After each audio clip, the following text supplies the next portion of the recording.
Welcome to this explainer.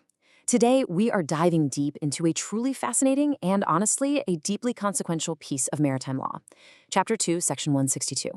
Now, if you're operating in the maritime space, you already know the ocean is totally unpredictable. And when disasters happen out there, well, they can carry absolutely staggering financial price tags. That's exactly where Section 162 comes in. It acts as this ultimate financial shield against those maritime disasters. It's literally the legal mechanism that prevents a bad day at sea from turning into total, irreversible corporate annihilation.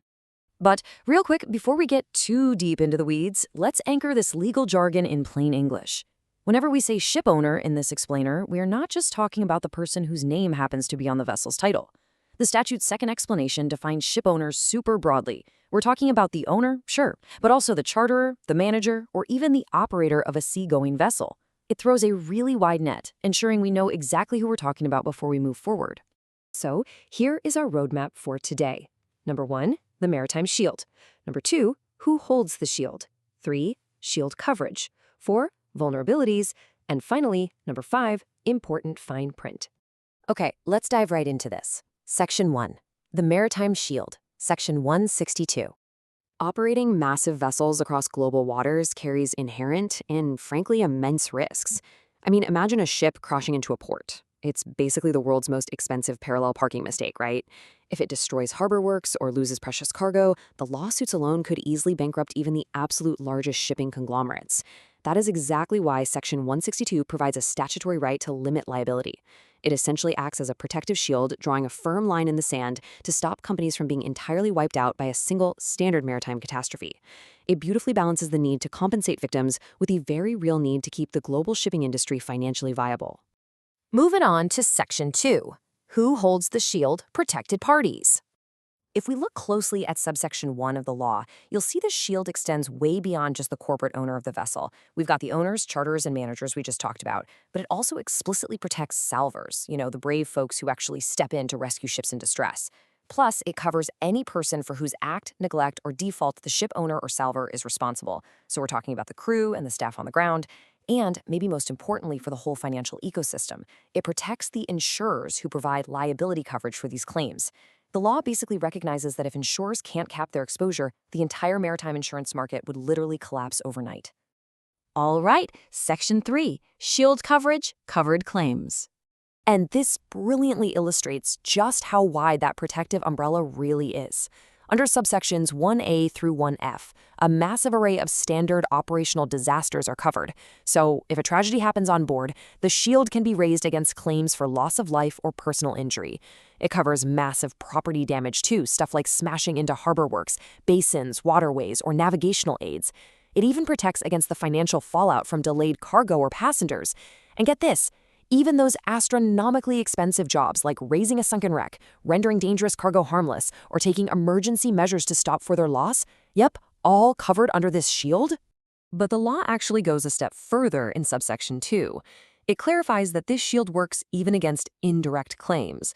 Whether a claim is brought directly at you, or if it comes sideways by way of recourse or indemnity under a contract, the limitation of liability still totally applies.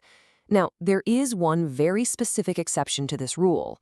If the claim is about the actual remuneration, essentially the paycheck, under a contract with the person hired to remove a wreck or cargo, the shield won't apply to that specific contractual payment.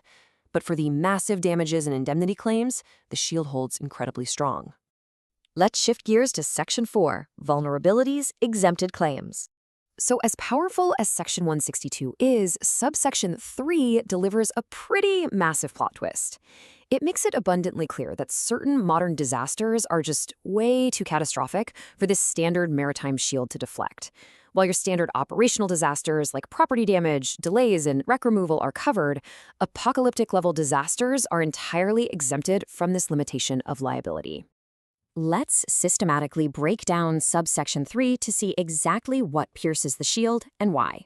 First up, claims for salvage or general average, especially special compensation under Article 14 of the Salvage Convention. Why? Because we want to highly incentivize people to save ships and stop environmental disasters without them constantly worrying about liability caps. Second, oil pollution damage. This is handled entirely separately under Chapter 3 relating to civil liability for oil pollution. Third, nuclear damage, whether that's from a nuclear-powered vessel or a ship carrying nuclear materials. That's governed by incredibly strict, totally separate conventions that prohibit this kind of limitation. And finally, claims by the crew or their dependents. These are often exempted if the local laws governing their employment contract don't allow the shipowner to limit liability, or if local law just sets a higher compensation floor. Basically, for these high-stakes, specialized areas, completely different legal regimes take the wheel.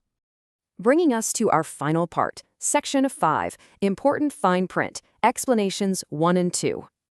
Now, what's really interesting here is Explanation 1. It features a brilliant piece of legal strategy built right into the statute itself. It explicitly states that the act of invoking a limitation of liability shall not be an admission of liability. Practically speaking, this means a shipowner can confidently walk into a courtroom and say, "Hey, I didn't cause this accident, I'm not at fault, but just in case the court disagrees with me, I am invoking my right to limit my financial exposure." Raising the shield absolutely does not mean you admit to causing the battle. Furthermore, Explanation 2a clarifies a really unique quirk of maritime law. You see, in maritime law, a plaintiff can sometimes actually sue the physical ship itself, an action known as in rem. The text here ensures that everyone understands a lawsuit against the physical vessel is treated legally as a lawsuit against the owner for the purposes of this chapter. So the limitation shield still protects the owner, even if it's literally the steel hull of the ship that's technically named as the defendant on the paperwork. Section 162 is without a doubt an incredibly powerful tool for navigating the financial perils of the sea. It perfectly balances everyday operational risk with corporate survival. But, as we've seen, it draws a hard line at the truly catastrophic. Which leaves us with a pretty compelling question to think about. If this standard maritime shield is completely pierced by oil spills and nuclear damage, who exactly pays when the unimaginable happens? Well, that points us straight toward the high-stakes world of international environmental maritime law, which operates under a completely different set of rules.